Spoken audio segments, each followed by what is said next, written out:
One day in late August 1996, a Nashville attorney named Perry March walks into the police department to report his wife missing.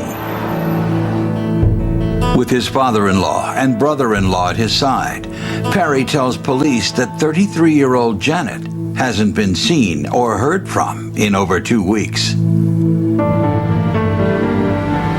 Perry March said she just left. She just got angry and she just left.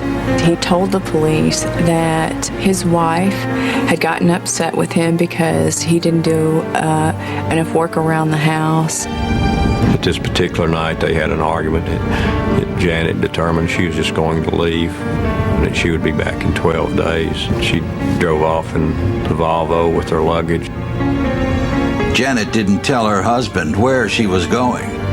He says all she left behind was a long to-do list, which he had signed at the bottom. The list is marked Perry's turn for Janet's 12-day vacation. Some of the things on the list: do children's laundry, go through bill drawer and pay bills. Everyday type things, but it was as if she was having to remind him to do these things. The night she left, Perry had told Janet's parents, Carolyn and Larry Levine, about her departure, and they anxiously awaited her return. But once 12 days had come and gone, the Levines' concern turned to panic. I believe Larry Levine even gets somewhat criticized by the detective for not coming forward sooner. Janet March's disappearance came to light 2 weeks after her husband said that she went missing. And it was 2 weeks of time that the police lost. Police begin their investigation at the March home in Forest Hills, one of Nashville's most exclusive neighborhoods. The March's babysitter tells them something hadn't felt right the day Janet disappeared. She saw Janet working on the computer, and she knew Janet was consumed most of the day working on the computer, which was not typical Janet. Speaking to Janet's friends, police discover that the timing of Janet's vacation is highly suspicious. Her oldest son, Sammy, was going to be 6 years old. Janet had sent the invitations out for his birthday party. Sammy's birthday had arrived, but Janet still didn't come home. Perry and the Levines decided to go ahead with the party anyway. People that knew her said, well, why would she send out invitations for a birthday party and not attend the party? She also doesn't call, write, send a card, send a present, anything. Also, no one who knew her could imagine that Janet would miss Sammy's first day of school. Sammy was very upset because he told the teacher that he never got to say goodbye to his mom. Anyone who knew Janet said that this was simply way out of character for her. The police searched everywhere.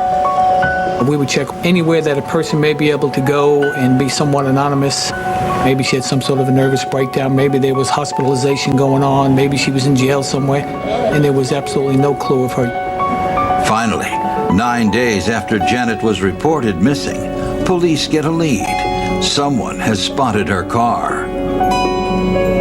It was a 1996 Volvo 850, and it was backed into the Brixworth Apartments, which was approximately 4.8 miles from the March household. Those who knew Janet March said that she wasn't a very good driver and wouldn't have backed into a parking space.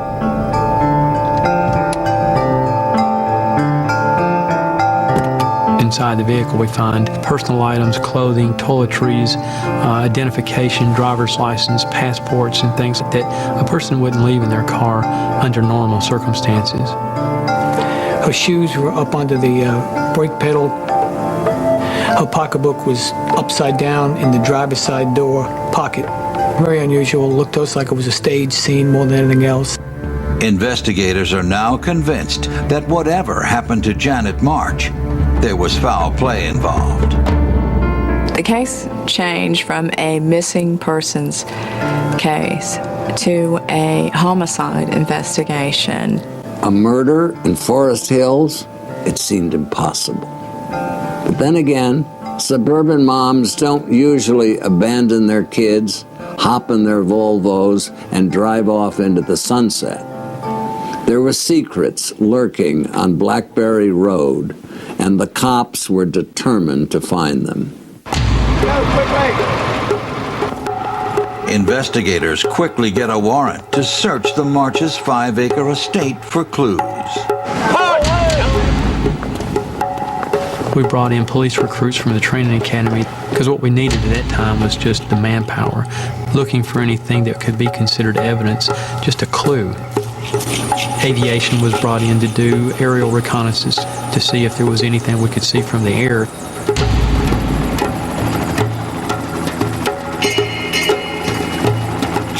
They had a heat-seeking helicopter that would find a body. It was an extensive search.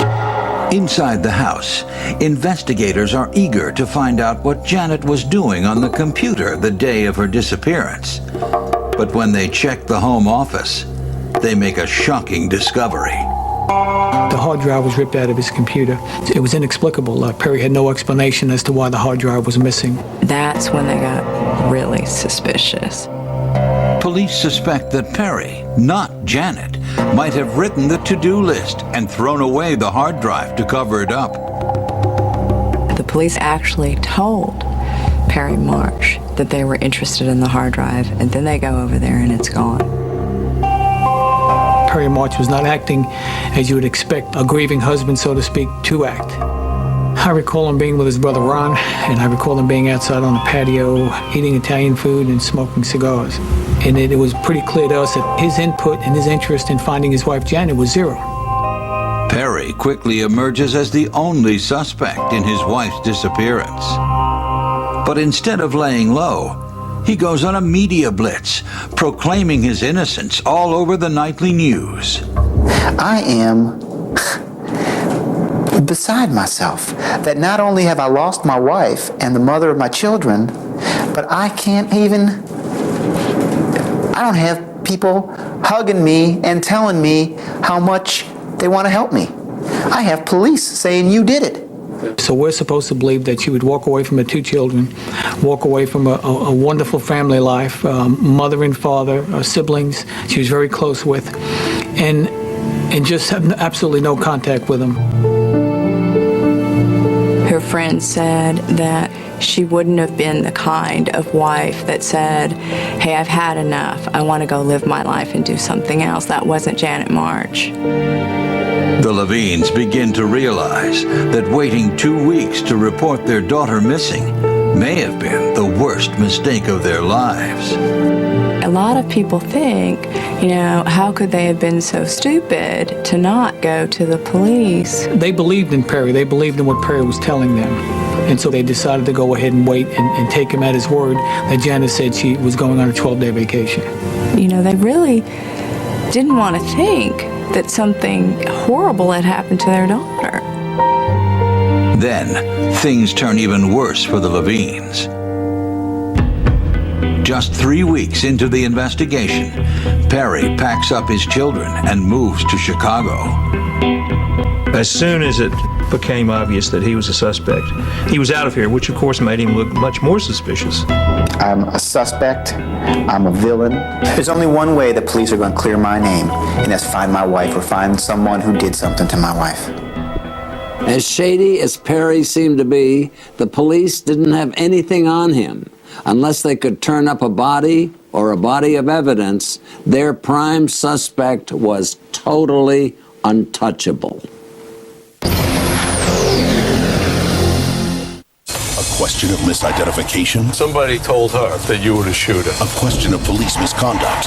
This was never part of any of the evidence. Or a question of race? Prosecutor Walsh has decided to decline the interview because it was along racial lines.